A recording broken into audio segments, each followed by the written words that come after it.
Hey guys welcome back to my channel. இந்த வீடியோல இந்த கிறிஸ்மஸ்க்கு எனக்கு கிடைச்ச கேக் ஆர்டர் பத்தியும் அதுக்கு நான் பட்ட அவஸ்தையை பத்தி தான் சொல்ல போறேன். என்ன ஃபாலோ பண்ற சப்ஸ்கிரைபர்ஸ்க்கு கண்டிப்பா தெரிஞ்சிருக்கும். நான் போட்டிருக்க வீடியோஸ்லயே நிறைய கேக் வீடியோல வந்து பவர் கட் இஷ்யூ பத்தி நான் சொல்லியிருப்பேன். அதே ப்ராப்ளம் தான் இந்த தடவையும் எனக்கு இந்த கேக் பண்ணும்போது வந்தது. ஃபர்ஸ்ட் இந்த கிறிஸ்மஸ்க்காக 5 கேஜி பிளெயின் கேக் வந்து கேட்டிருந்தாங்க.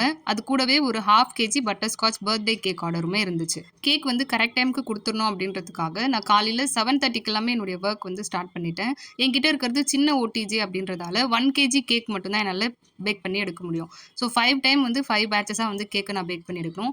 1/2 கேஜி பர்த்டே கேக் வந்து கஸ்டமர் கரெக்டாக 1:15க்கு வந்து டெலிவர் பண்ண சொல்லி கேட்டிருந்தாங்க. பவர் வந்து அடுத்த செகண்டே கேக் பேக் ஆகிறதுக்குள்ள நான் வந்து க்ரீம் பீட் பண்ணி 12:45க்கு எல்லாமே வந்து க்ரம் கோட் பண்ணி ரெடியாக வச்சிருந்தேன். அதுக்கப்புறம் சிம்பிளாக ஒரு டிசைன் கொடுத்துட்டு அந்த கேரமல் சாஸ்லேயே வந்து நான் வந்து ஹாப்பி பர்த்டே எழுதலான்னு ட்ரை பண்ணும்போது எல்லாமே இந்த மாதிரி ஒன்றா ஜாம் ஆயிடுச்சு. அதுக்கப்புறம் நான் எல்லாமே திரும்ப க்ரீம் எல்லாம் அழிச்சிட்டு ஹாப்பி பர்த்டே அப்படின்றத ஃபாண்டன்ட்லேயே எழுதி கேக் மேலே பிளேஸ் பண்ணி கேக்கும் வந்து போய் டெலிவர் பண்ணிட்டு வந்தாச்சு. வீட்டுக்கு வந்த உடனே மீதி இருக்க 4 கேஜி கிறிஸ்மஸ் கேக் ஆர்டரை ஸ்பீடாக பேக் பண்ணி பீசஸ் போட்டு குழந்தைங்களோட ஹெல்ப்போட அதே மாதிரி கேக்கும் வந்து ஆன் டைமுக்கு நான் வந்து டெலிவரும் பண்ணியாச்சு. என்ன மாதிரியே இருக்க ஹோம் பேக்கர்ஸ் எல்லாருக்குமே வந்து நல்லாவே தெரியும் ஒவ்வொரு தடவை கேக் பேக் ஆகி வரும்போதும் அந்த கேக் ஃபினிஷ் பண்ணும்போதும் அதில் கிடைக்கக்கூடிய ஹாப்பினஸ் எப்படி இருக்கும் அப்படின்னு சொல்லி. ஆனால் அதே நேரத்தில் இந்த மாதிரி பவர் கட் இஷ்யூ இல்லை கேக் டெலிவரி பண்ணுறதுக்குள்ள ஏதாவது ஒரு ப்ராப்ளம் வந்துருச்சு அப்படின்னா அந்த டைம்ல வரக்கூடிய டென்ஷன், பிபி, ஸ்ட்ரெஸ் வந்து வார்த்தையால சொல்லவே முடியாது.